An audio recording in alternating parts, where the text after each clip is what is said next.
Hi, I'm Elisa Harca. I am the co-founder and Asia CEO of Red Ant Asia. Nice to meet you. I wish we could do it in person next year. So today I want to share with you a little bit about the very complex digital landscape in China, but hopefully simplify it for you so you feel inspired of how to leverage it for your China journey. So firstly, a little bit about us. We are a digital and social media agency based in Shanghai and Hong Kong, and we have the privilege of working with some amazing brands, predominantly in the retail space and very much focused on beauty, fashion, and lifestyle. So the modern Chinese consumer, who are they? They are very much individualists. They've grown up in a significantly wealthier and more digital country than the country that their parents grew up in. They have tripled the savings of the post-80s generation, and they're very much in the me and I think rather than the group and we think. So that's where the individualism comes from. They're rule breakers, they walk their own path. They really seek ways to self-express, to show their freedom, their flexibility. And good for us, they love shopping. 66% of them say that they actually love shopping so much as a social pastime with friends and family. They're open-minded, they're seekers. 170 million people fall into the Gen Z bracket, so that's the post-95ers aged 15 to 24 in China, and they spend 15% of their household income. So with higher financial autonomy and these open minds, they really are admiring niche brands that are distinctive and stand for something different. They're looking for brands that have strong values that can help them fuel their own self-expression. They have departed from naked materialism that their parents had before. They don't worship labels, they don't worship brands. They're looking for something that really speaks to them. We call them China's the generation, highly educated and global. They are highly knowledgeable, they do their research, you cannot pull the wool over their eyes. They are pursuing a bourgeoisie lifestyle. They care less about how much money they earn, they care more about what money they earn and where they can spend it and what kind of lifestyle they can curate for themselves. They're connected yet isolated. So they're highly digital. Social media is what they're born and bred with social media. However, they're still part of that one-child policy generation in China. So they have a love-hate relationship with the internet. One part they love it because it gives them inspiration and access to lots of information. However, on the other part, they feel slightly isolated and they're craving that real connection. So it's a real opportunity for brands to actually tap into that psyche and offer them something that is meaningful and deep. They're craving authenticity. So we describe this time now as brand China. The Chinese modern consumers have grown up where their country is really at the forefront of innovation and creativity, and they're really proud of what their country has achieved. They aren't just worshipping international brands like their parents did before, because they've got so much access to fabulous things within their domestic market. So when an international brand presents itself, it really has to stand for something different. And in terms of what they like, in terms of the aesthetics, they actually really love the traditional Chinese aesthetic that is modernized. So here on this slide, you can see a few examples of brands like McDonald's and Doctor Who, and the Palace Museum actually doing really interesting Chinese aesthetic cultural brand collaborations that really bring to life the old and the new. So if you can get this right, it could be really considered cultural appreciation and really, really resonate well with that young Chinese consumer. However, you can get it wrong, so be really careful to tread carefully and not go onto the cultural appropriation side of things. So the China digital landscape. We all know that China has leapfrogged analog to digital, and there's many examples of it. So mobile payments, you cannot go anywhere in China these days without WeChat Pay, from the wet market to the taxi to the top luxury store. App-based transport, you can't hail a taxi on the street in Shanghai anymore. You have to have one of the apps. From the ecosystem of convenience, everything is available to you at the press of a WeChat button. You know, you can have your hey tea, order it, and it's there within 20 minutes, whatever time of day you'd like it. To the new retail, they're really pioneering this harmonious integration of offline and online like no other. And Hema is a great example of that, the supermarket chain from Alibaba. So they're very much at the forefront of digital innovation. What this can mean from a social media and a digital landscape perspective is it's channel overload. Everybody has an idea for a channel. There's so many users, so many niches, and so many verticals. So it can be quite overwhelming when you first get started to think, well, what should I focus on? I haven't got the resources for everything. How do I cut through? So to make it really simple from a social media perspective, for the most part, you can cut through and just focus on these 4 channels. So Weibo, you've probably heard of. It is a mixture of our Twitter, Facebook, and Instagram. We call it a one-to-many platform. It's a broadcast channel. So it's great for sharing news, press information, especially if you've got celebrities. If you're a shoe brand and they're wearing your shoes, the celebrities wearing your shoes, post that content onto Weibo because it will absolutely get seen and it's really well received by users. It's also one of the channels that has the most seamless link to Tmall. There's a lot of competition between the channels in terms of where does that traffic go, and Weibo is quite a seamless link from Weibo to Tmall. So that's a really good point to note. WeChat, the app of all apps, the super apps, it's a one-to-one channel. It's a much more deeper relationship with your customers. It's more than a social media channel. It is a customer service channel. It is a commerce channel. So when you think about launching a WeChat channel, if it's just about content, maybe reconsider.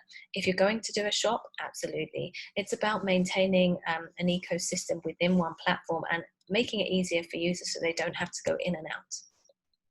Red is the darling of Chinese social media these days. It's the newest of all these channels. It's predominantly female orientated, and it's most like, I would say, our Pinterest and Instagram. We call it the user generated channel. The platform has done a really good job of penalizing over sponsored content, which means that users really trust it. So when, say, a young girl in China hears about a new lipstick, the first thing she'll do is she'll open up Red and see who's talking about it, can she find any news on it? So we call it the girls' hack to their daily life. One of my team said that and I love it. The final channel on this page is Douyin, or TikTok as we know it in the West. It is a short video based platform, very much about UGC content. Often brands won't necessarily launch with a Douyin channel because the advertising costs are quite prohibitive, but they will consider it, especially when they're targeting those younger Gen Zs. They will consider it for campaigns, and it can be a really great way and a really fun way to connect to your consumers. So virtual KOLs, although they're not a social media network per se, they're absolutely a channel. So I think you will all know that KOLs, key opinion leaders, influencers, are a must do in China. They're very much relevant and they're very effective. And aside from real people, we also have the digital, virtual, pseudo-real people who are becoming quite popular in the digital space. So this is one that is created by a real KOL called The Voicer. Here she's their intern and she's being styled in Adidas. So look out for those. So we now know who the modern Chinese consumer is, the individualist seeker who's looking for deeper connections, and we know the channels that they are living in. So how do we reach them? Who's doing a good job? So a couple of examples and insights I want to share with you. One thing that's very important to know about the Chinese netizens is they love to give brands nicknames. The reason they do this is sometimes the names are just so hard to say, the English names and all the Chinese names, that they just want to come up with something a bit shorter, a bit catchier, a bit more creative, that make it easier for them to talk about that product or brand online. Sometimes the brands actually create their own nicknames and seed it through social, or they actually adopt the nicknames that the netizens have given them. For example, here, a really great one, fun, from Skechers Delights. Their shoes are called Panda shoes. Pretty obvious why. Chanel's mini classic flat bag called Boxy Chubby, and a really fabulous example of the nicknames for Timberland boots is Kicks Won't Wreck. What a great way to demonstrate product efficacy as well as product aesthetic. Another very unique China way of doing marketing is if you're a beauty brand, you really need to think about leveraging male KOLs or male celebrities to promote that beauty brand. This is quite different to what we see in the West. And often the males that are selected for these campaigns are very famous celebrities, very young. This guy here is actually about 18 years old, maybe 19. And it's a really good way to reach that modern female Chinese consumers' heart, soul, and mind. A great example of a campaign is a cross-branded collaboration with a KOL. We know KOLs are king, and Mr. Bag is the king of all KOLs. He is famous for his channel, which is all about bags. And he's done a number of fabulous collabs with brands like Longchamp to co-design collections for Chinese New Year, and you can see here that the sales are fabulous, exceeding 5 million renminbi, and they sell out very quickly on Mr. Bag's own mini program, the Bao Shop. So I'll play you a quick video just so you can get a flavor for what the campaign was like.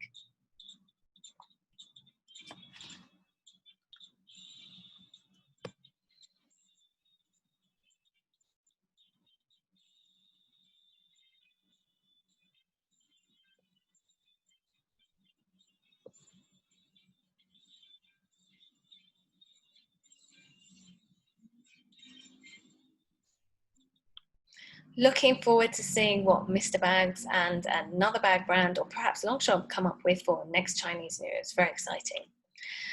You don't have to be Longchamp to do a KOL co-branded collaboration. Actually, we did a really small, sweet co-branded collaboration for one of our clients, Treba, with a KOL called Fresh Boy, where he designed 2 watches, a man and female watch, and he sold them via his WeChat mini program on the Look app, and it sold out within 48 hours. So it was a great success.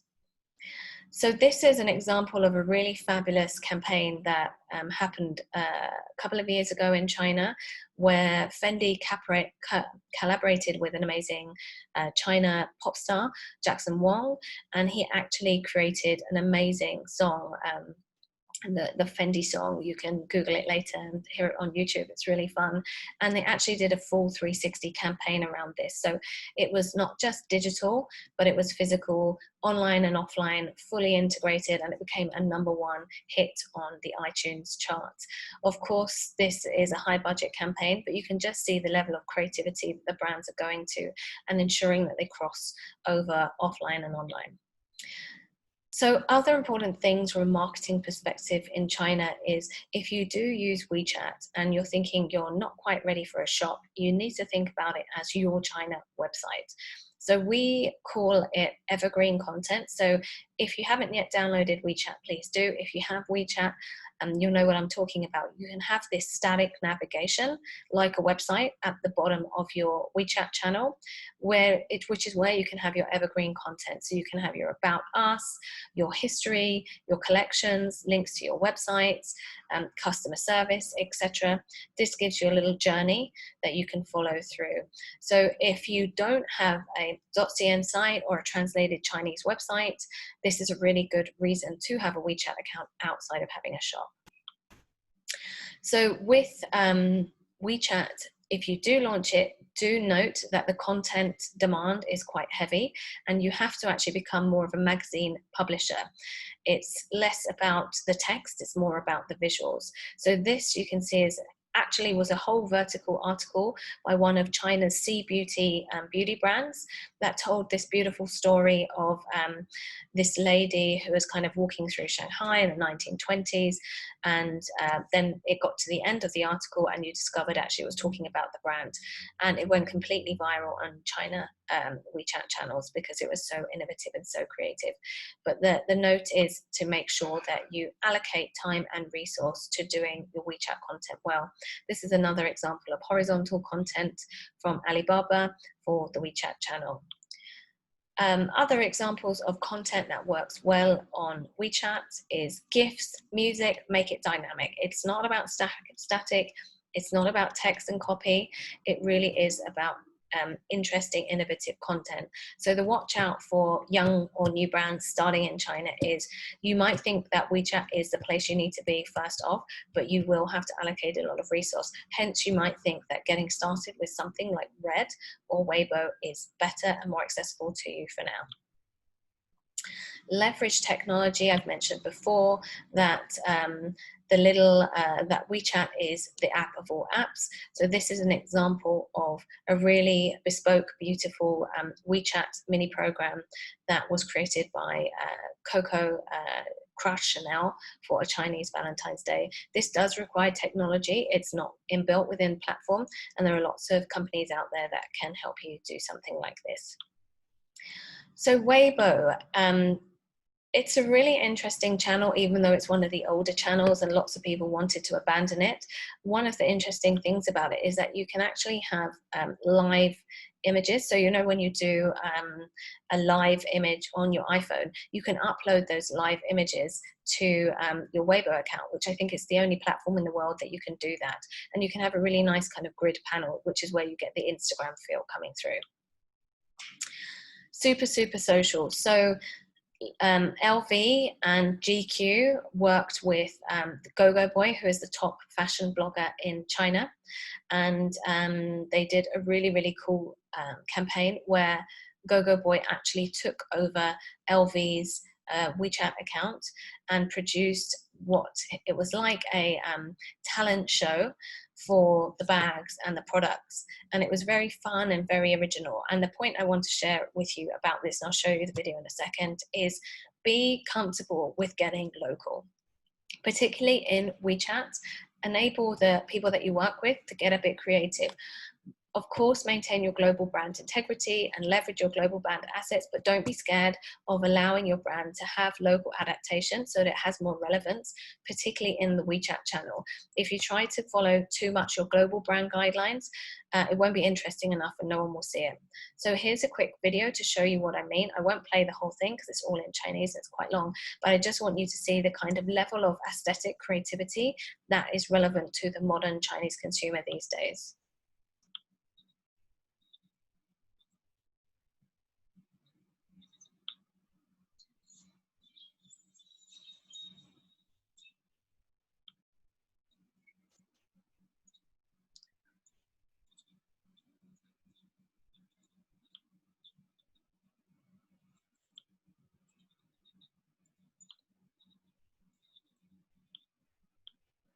So really fun, very different, not necessarily what you would expect from LV, but really went down very well with that Chinese Gen Z consumer.